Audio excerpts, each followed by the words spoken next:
Hello everyone and welcome to another Earlsdon Park Village Wellbeing video. In this video we're going to look at basic steps number 4 and 5 to wellbeing. So we'll combine both of those into one video, being as they're quite simple, they're quite straightforward. So let's look first at basic step number 4. Okay, so step number 4 is to do things that we enjoy. This is a crucial thing we can do to boost our spirits in these times, especially when a lot of our attention might be focused upon responding to all the difficulties that we find ourselves in, helping other people through those difficulties.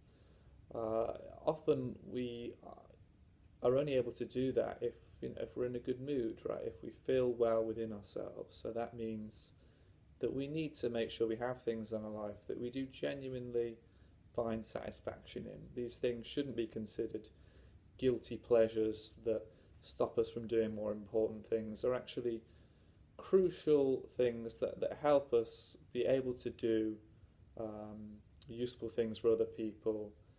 They are real foundations for being able to help others and for being able to deal with the situation we find ourselves in. So make sure you give yourself some time to do things that you really do find of great enjoyment and satisfaction, whether that be things like engaging in a particular kind of arts, things like exercise, reading about certain periods of history, just getting stuck into a good novel, just finding some ways to really live outside of coronavirus, to really come out of that bubble. Life isn't all about that, even at the moment, right? So having that element of escapism is a really important element in that toolkit to well-being. So if we can get lost, in a different story, in a story that is completely separate to this current pandemic, in something that's completely unrelated, you'll know what does it for you. So make sure you give yourself some time to really do things that you properly enjoy in these times.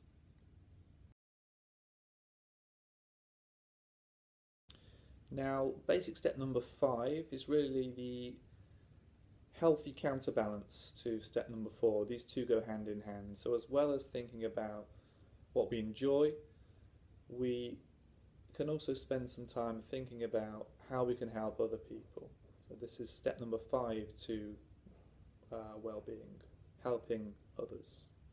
Now, if we're feeling anxious, if we're feeling worried, stuck in our own stories, stuck in our own difficulties, in those repetitive cycles, often one of the best things we can do is bring to mind the life of another person and focus upon how we can help this person out. This really does get us out of our own head in a wonderful way. We can just ask the question, who can I help right now? Because so much of our anxiety is about me. It's about how am I doing? How am I going to be able to cope? What will this mean for me? It's sort of all very centered around our particular story. So just experiment with putting other people in the center of your attention and seeing if you can feel the relief that brings you to recognize that it's not all about you. There's so much else going on, so many other people that have concerns that to them are just as important as our concerns are to us. And seeing if, when we think about these people, we can really think about how their life is for them, not just how their actions impact upon us or how their behaviour affects me, but how are they doing independent of me? How is it that we might be able to help them through that? What can we do in the current climate to support people, whether that's just to give them a ring, whether that's just to make a nice comment as we see them outside their apartment.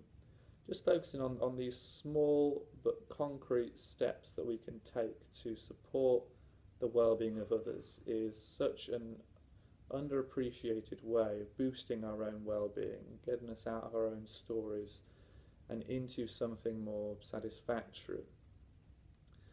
And like I said, that might be just making a small comment. It might be volunteering in the village. We've got a lot of people helping out in the village. That might be one of the ways you can focus upon helping other people. It might be just, taking those moments where you pass people on the corridor just to check in with how they're doing. Just keeping your distance, but asking them if they need any support, or just making friendly conversation, and remembering that every single thing we say to others, every small gesture, however small it might seem, that actually has a real impact upon the world. It can really turn around someone's day in ways that we often don't appreciate.